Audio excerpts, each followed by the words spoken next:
नमस्ते जोगी जी। नमस्ते भाई। जोगी जी, आज का प्रश्न ये था कि जो हमारी सोसाइटी है वो एक मनी सेंट्रिक सोसाइटी है।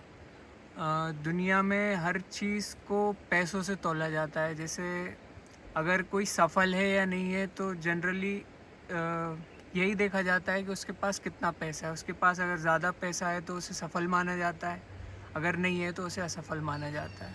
और बचपन से ही बच्चों में भी यही सोच भरी जाती है कि पैसा कमाना है, पैसा कमाना है। तो क्या ये सोच सही है या इसमें क्या कमी है? तो इस पे आपकी क्या दृष्टि है? देखो भाई, मेरा तो ये मानना है इसमें कि जब आपके पास जो सबसे ऊंची से ऊंची चीज़ होती है ना, आप उसी से चिपक जाते हैं।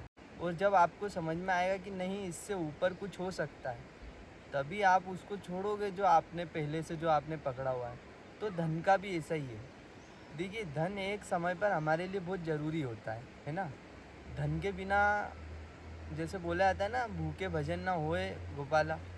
तो धन एक बहुत ज़रूरी चीज़ हो जाती है हमारे लिए एक समय पर। लेकिन जब हम धन एकत्रित कर लेते हैं उतना जितना हमें ज़रूरत थी जितने की, उसके बाद जब हम देखते हैं तो हमें ऐसी कोई शिक्षा दीक्षा मिली नहीं कि अब इससे ऊंचा क्या पाया जाए, इससे ऊंचा हम क्या पा सकते हैं ज़िंदगी में, इससे भी ऊपर कुछ हो सकता है क्या।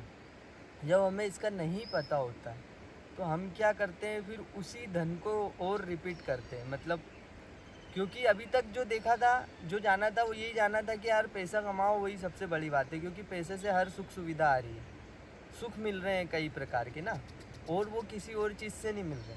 आपके पास पैसे हैं तो आप कुछ भी कर सकते हो। आपके पास पैसे हैं तो क्योंकि सामने वाले को भी पैसा चाहिए, ज़रूरत है उसकी। और बिना पैसे के, मैंने बोला ना कि भूखे भजन ना होए गोपाला। तो अगर सामने वाले को कुछ भी चाहिए, कुछ भी पाना है, तो उसके लिए उसको धन की ज़रूरत पड़ेगी। और आपके पास अगर धन है तो वो धन उसको दे करके आप उससे कुछ भी करवा सकते हो, कुछ भी काम ले सकते हो, है ना। किसी भी तरह का काम ले सकते हो। तो धन एक प्रकार से शक्ति है आपके पास, पावर है आपके पास।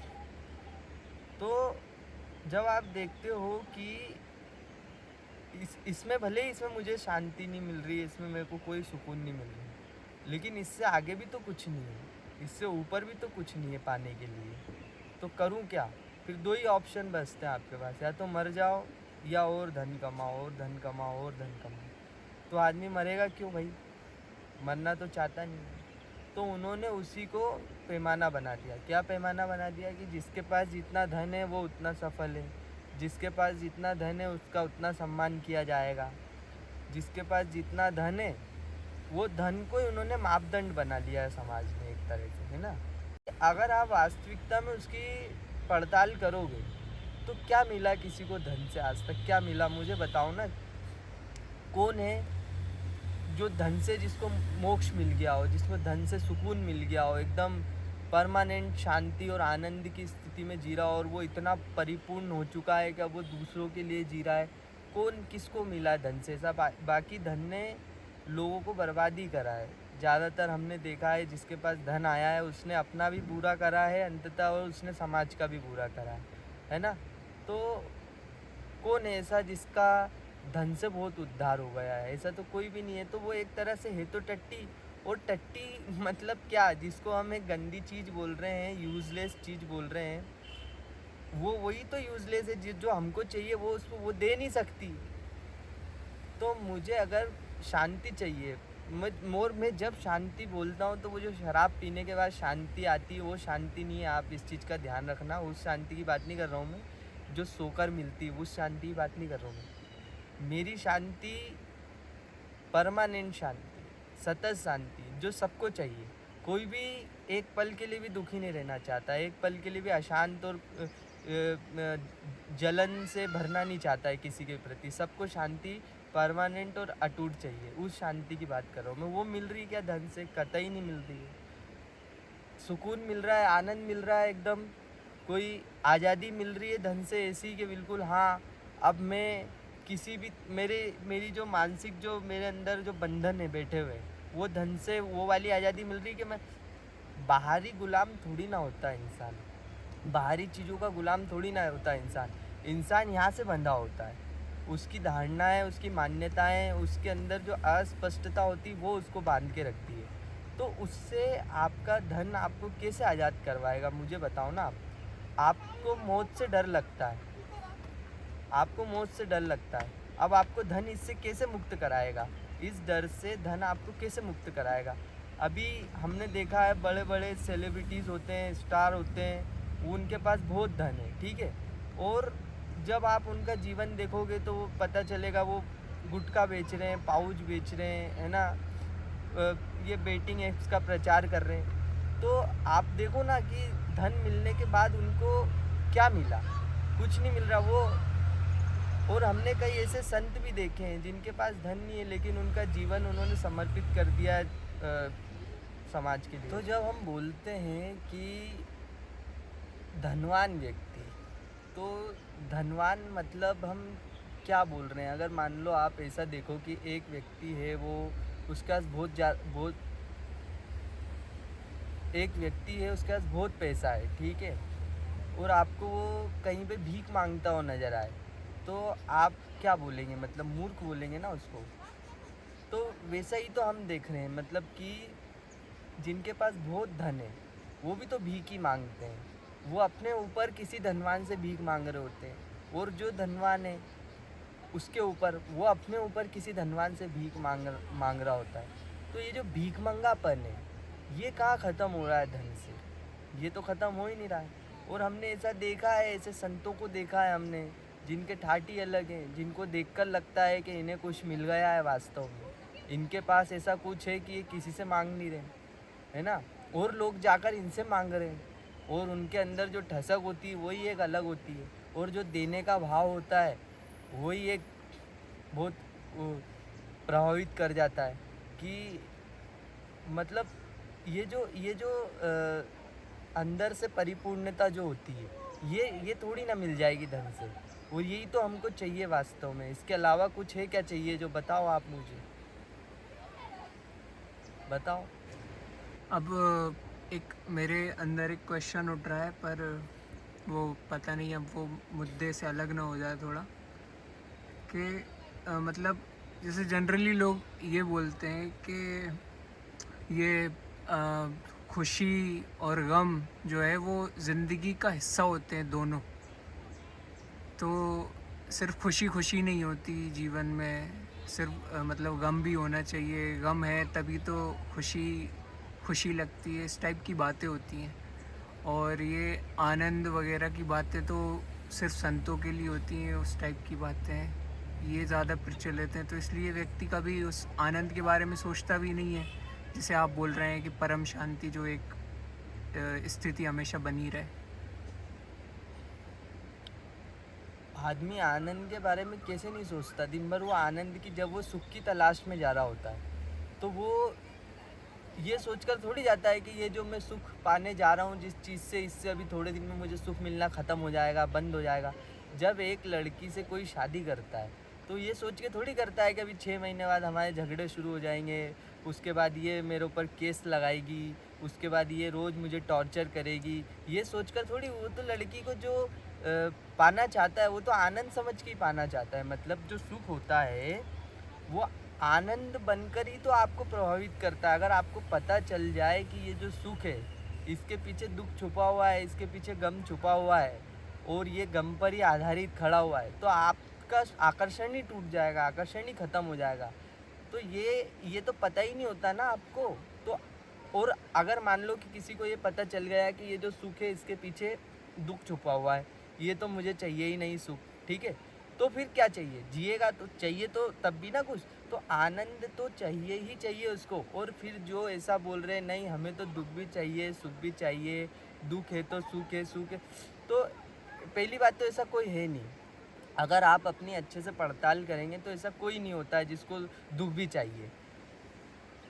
और फिर अगर उसको फिर भी अगर वो ये बोलता है तो झूलता रहे सुख दुख के झूले, वो फिर वो झूल ही रहे हैं लोग, उसमें कुछ थोड़ी करा जा सकता है। जिसको जिसको पता चल गया है कि ये जो सुख है इसके पीछे दुख छुपा हुआ है, फिर भी अगर वो सुख के पीछे जा रहा है तो वो सुख दुख के झूलों में झूलता रहे।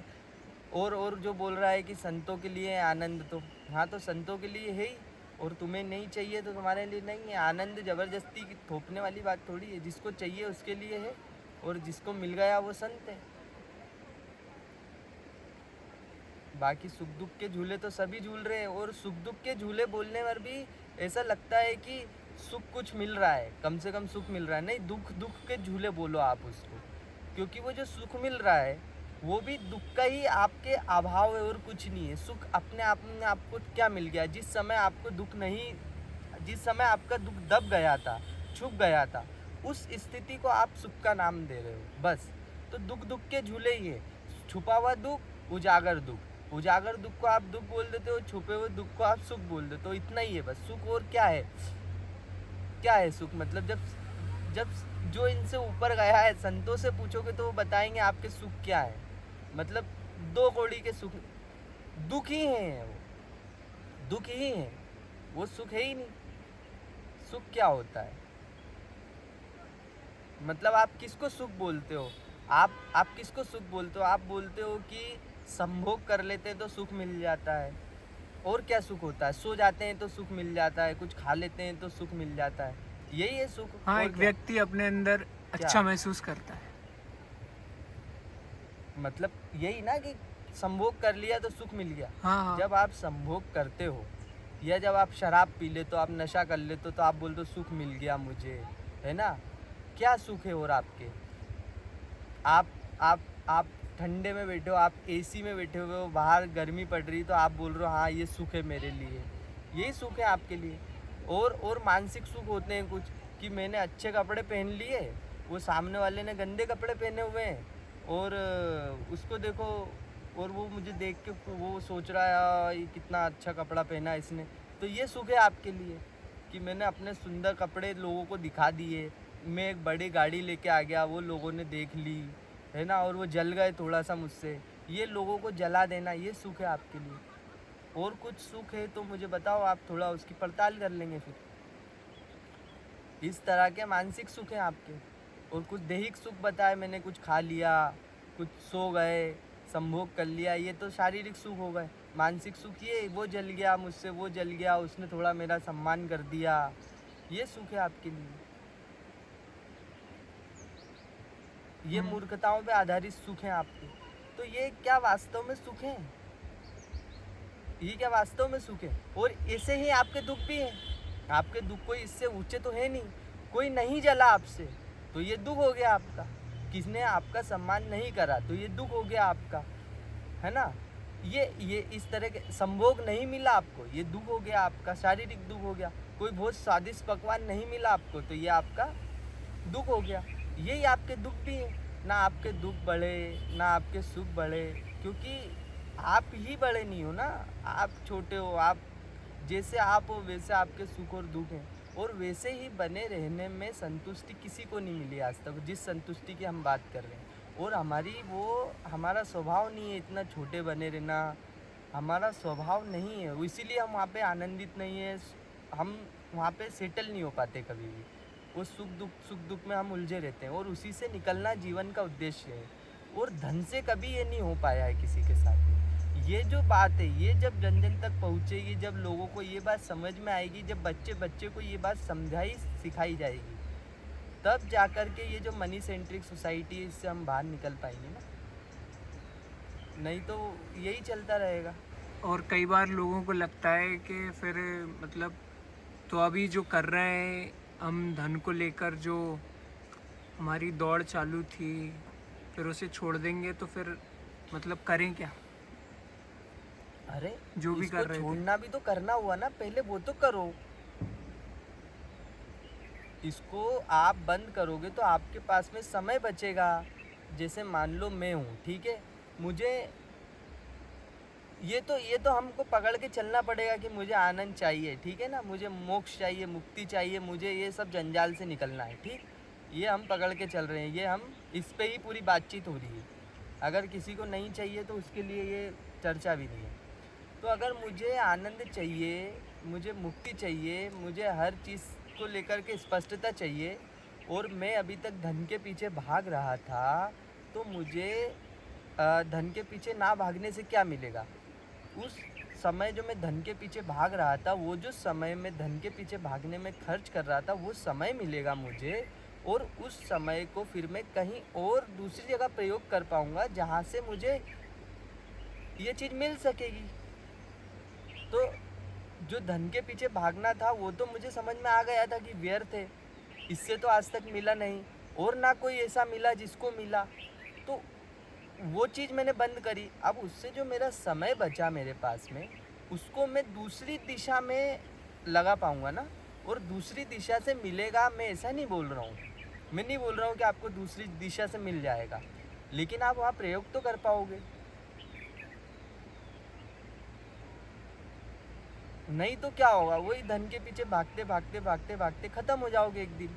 जो चाहिए था वो मिलेगा भी नहीं, मर जाओगे अतृप्त।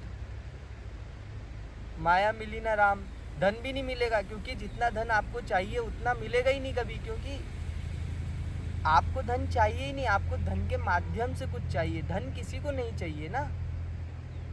कोई कोई आपको बोल दे कि ये लो नोटों की गड्डियाँ, अब उस नोट से भी तो आपको कुछ चाहिए, कुछ चीज़ चाहिए, उस चीज़ से भी कुछ चाहिए, आपको सेटिस्फेक्शन चाहिए, अंततः आपको संतुष्टि चाहिए।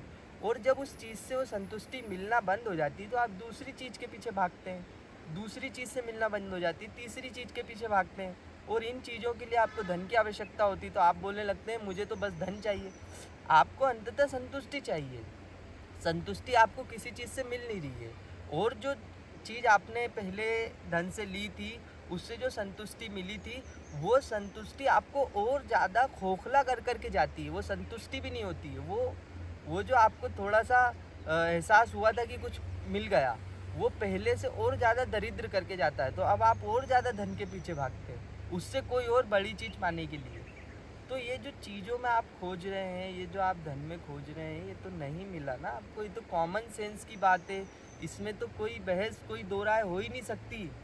ये इतनी सच्ची बात है कि ये सबको पता है, ये इतनी सच्ची बात है, इसमें कोई बहस, इस पर कोई डिबेट नहीं होगी, इस पर कोई बहस नहीं होगी, इस पर कोई, आपने कभी न्यूज़ चैनल पे बहस नहीं देखी होगी कि धन के पीछे भागने से शांति और आनंद मिलता है कि नहीं। इस पर कोई बहस नहीं होगी, क्योंकि ये इसमें कोई दो राय नहीं है। ये बिल्कुल डंके की चोट पे बोली गई बात है, ये एकदम पत्थर की लकीर है कि हाँ यही है।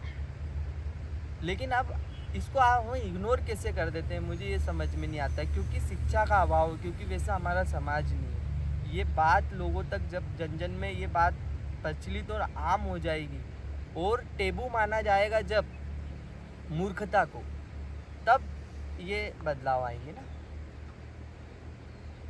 और फिर व्यक्ति उस चीज़ से भी डरता है कि जैसे धन के पीछे या किसी भी चीज़ के पीछे वो इतने समय से लगा हुआ था, और जब वो छोड़ेगा, आप बोल रहे हैं जो समय बचेगा, तो यही जो समय बचता है उससे ही तो व्यक्ति एक जो है वो डरता है कि इतना समय, इतना खालीपन, बोरियत होगी।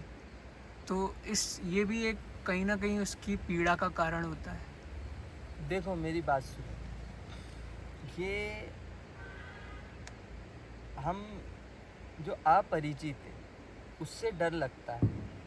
जो परिचित है वो अगर आपको परेशान भी कर रहा हो, आपको दुख भी दे रहा हो, तो भी हम उसके साथ बने रहते हैं, क्योंकि वो परिचित है। जो अपरिचित है वो चाहे कितना भी अच्छा हो, कितना भी सुंदर हो, कितना भी ऊंचा हो, उससे डर लगता है, क्योंकि वो अपरिचित है। ये हमारी संरचना ऐसी है ना।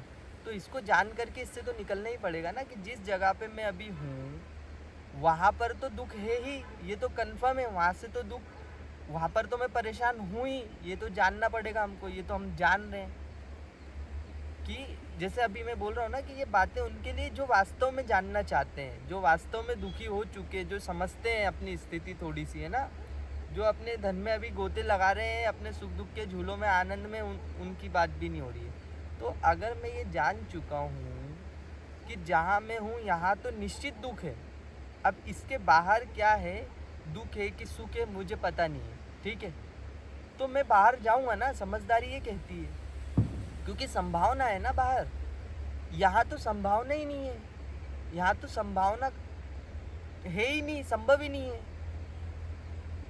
तो मैं इसको छोड़ूंगा ना। अब जो मुझे सामना करना पड़े, एक चिड़िया का बच्चा होता है जो घोंसले में ही बैठा रहे, अगर घोंसले में उसको सुविधा है, ठीक है, सुविधा है, उसको अंडे से बाहर ही नहीं आएगा वो। तो अब अगर वो ये सोचने लग जाए, हम अगर माँ के पेट में ये सोचने लग जाते कि बाहर क्या होगा, यहाँ पे इतना शांति है, पड़े हुए हैं, ठीक है, बहुत सारे जो दुख हैं झेल रहे हैं, ये जगह परिचित है, तो हम संसार में आते ही नहीं कभी। आते क्या कभी?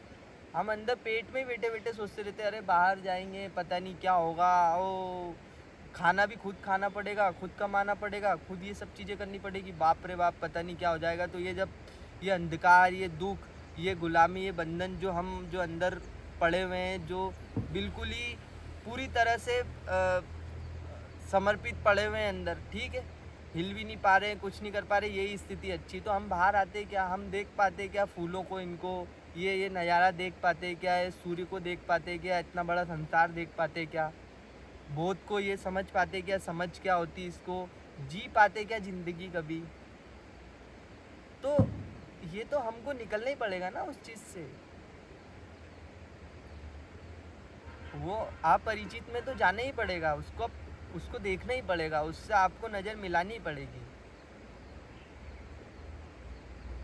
और इस बीच में ये ख्याल बार बार आता है कि इधर ज़्यादा पीड़ा मिल रही है, इससे अच्छे तो पहले ही थे। तो फिर उस समय जो स्थिति होती है कि वो व्यक्ति जो है वो सही राह पे बढ़ता रहे, तो क्या उपाय है उस चीज़ के लिए? अगर आपको ऐसा लगता है कि इससे अच्छे तो पहले ही थे, तो चले जाओ। पहले का रास्ता तो आपका खुला ही हुआ है ना हमेशा। धन कमाना कब आप रोक दोगे भाई? आपका जो संसार का रास्ता है वो तो खुला ही हुआ है, संसार तो बुला ही रहा है, संसार में तो हो ही, जी ही रहे हो, संसारी ही हो, तो वो तो रास्ता खुला ही हुआ है, हमेशा ही खुला हुआ है। अगर ये लगता है कि मैं बोल तो रहा हूँ आपको सब प्रयोग करने हैं ना, चले जाओ।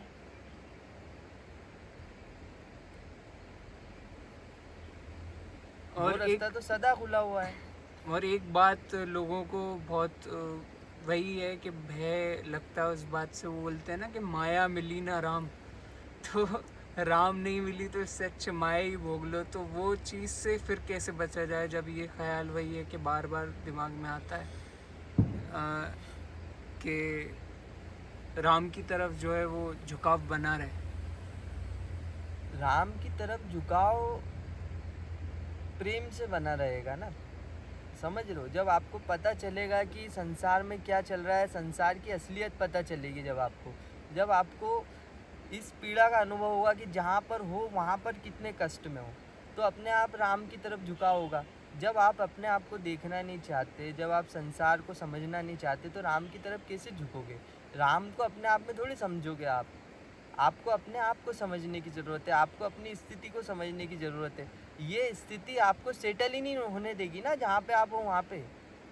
जब हम कहीं ना कहीं उसको जानते नहीं है जिससे हम आकर्षित हो रहे हैं, तभी तो हम उससे आकर्षित होते रहते हैं। जब हमें संसार खींचता है, जब हमें ये सब पूरा भौतिकवाद सब कुछ जो खींच रहा है अपनी तरफ, है ना, इच्छाएं कामनाएं जो खींच रही है हमको, तो कहीं ना कहीं अभी हम इसको नहीं समझे हैं ना।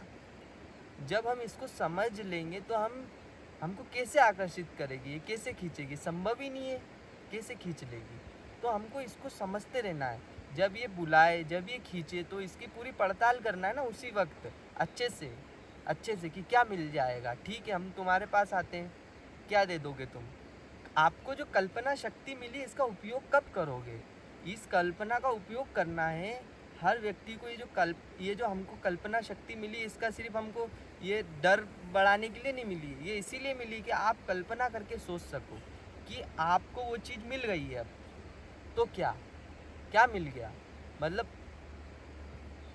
कर सकते हैं ना हम कल्पना। जो अगर मैंने एक आम खा करके देखा है, ठीक है, तो मैं कल्पना कर सकता हूँ कि अब मेरे पास अगर 1000 आम है तो भी मुझे कैसा लगेगा, क्योंकि स्वाद थोड़ी बदल जाएगा मेरा उससे। एक आम का भी वही स्वाद आएगा, 1000 आम का भी वही स्वाद आएगा। तो आपने हर सुख भोगा तो है, मतलब ऐसा कौन सा सुख है जो आदमी ने नहीं भोगा है। संभोग करा उसने, धन आ जाएगा, संसार में चला जाएगा। अब मान लो उसके पास आ गए हैं अरबों अनंत धन आ गया उसके पास, तो क्या करेगा वो? दिन भर संभोग कर लेगा। तो कल्पना करो क्या मिल गया फिर। दिन भर संभोग में लगे हो, कितना संभोग कर लोगे, क्या कर लोगे, क्या खा लोगे? ऐसा खा के देख लो जाके एक बार। आपको जो ऊंचे से ऊंचा पकवान खाने में अच्छा लगता है वो खा के देख लो, और फिर कल्पना कर लो कि अब दिन भर आप यही पकवान खा रहे हो। अब आप इसके अलावा कुछ नहीं खा रहे हो, सिर्फ दिन भर यही खा रहे हो, क्योंकि सबसे ज़्यादा टेस्टी तो वही है। ठीक, तो पता चल जाएगा कि यही है अंत, यही है बस। अगर लगे कि नहीं यही संतुष्टि है, इससे ज़्यादा तो कुछ चाहिए ही नहीं, तो ठीक है भाई, कर लो, वो तो रास्ता खुला हुआ ही है। सत्य तुम्हें कोई ज़बरदस्ती थोड़ी अपनी तरफ खींच रहा है। समझ रहे हो मेरी बात को?